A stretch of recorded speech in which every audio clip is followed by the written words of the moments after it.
Well, a top retired military leader is now calling on President Obama to come clean on the terror attack that killed 4 Americans at our consulate in Benghazi, Libya. Retired Admiral James Lyons served in the Navy for 36 years, retiring a little more than 20 years ago after serving as Commander-in-Chief of the U.S. Pacific Fleet, the largest single military command in the world. He has just written a strong editorial saying the American people deserve answers to the lingering questions about what happened in Benghazi. Joining me now, retired Navy Admiral James Lyons. Admiral, it's a pleasure to meet you. Thank you very much for being here on the program. Nice to be here, Megyn. You seem very upset about this situation. Explain why. Well, this attack should not have come as a surprise to anybody. We know that the Brits and the Red Cross pulled out of Benghazi in the middle of the summer because of the deteriorating security situation. We had the 16 August message from the consulate back to the Department of State stating they could not defend that consulate against a coordinated attack.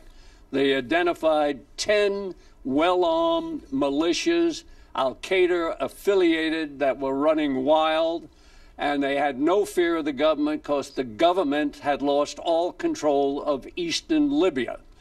Plus, on the day of the attack, the Blue Mountain security manager, who actually hired the 17th February Martyrs Brigade to protect the consulate, sensed there was something wrong. He put out an alert on both his radios and cell phones. In fact, there was been reported that there was a split between him and the Martyrs Brigade. Nonetheless, an alert went out. He got on a plane and left Benghazi. And then after that, we have a group that we know 3 hours before the attack, the Ansar al-Sharia militia, Al-Qaeda affiliated, was setting up roadblocks and checkpoints around the consulate. Yeah. Their link to this has now been established through a number of channels. But I know you also have an issue with how we responded, and our own Jennifer Griffin has reported that 3 calls for help by those who were under attack were ignored or rejected by the CIA, it looks like, and yet the CIA has denied that. You say in your editorial, having been in a number of similar situations, I know you have to have courage to do what's right and take immediate action. What do you mean by that? Well, in this particular case, we had a 130-man Marine Recon Force team sitting at Sigonella, fully armed, well led by a sergeant major and a lieutenant colonel who could have been there in Benghazi in a matter of hours, a few hours, 2 hours plus. We also had F-16 jets, which were not that far away, which could have been used to overfly the consulate in full afterburner, which would have caused those attackers to scatter without even firing anything. But, you know, Defense Secretary Panetta says it's the fog of war. You don't send troops until you know what's going on the ground.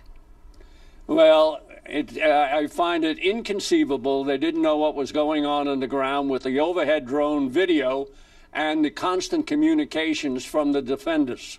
I want to ask you about some breaking news on this situation, and that is this. President Obama maintained at the second presidential debate that he had always called this terrorism, that he knew from day one it was terrorism. And then late last night, CBS News, which had an interview, 60 Minutes, with the president on September 12th after this, releases quietly on its website a critical outtake from their interview with President Obama, where they specifically asked him whether this was terrorism. And I want you to listen to what the president said. Listen. Mr. President, this morning you went out of your way to avoid the use of the word terrorism in connection with the Libya attack. Right. Do you believe that this was a terrorist attack? Well, it's too early to know exactly how this came about, what group was involved, but obviously it was an attack on Americans. And we are going to be working with the Libyan government to make sure that we bring these folks to justice, one way or the other.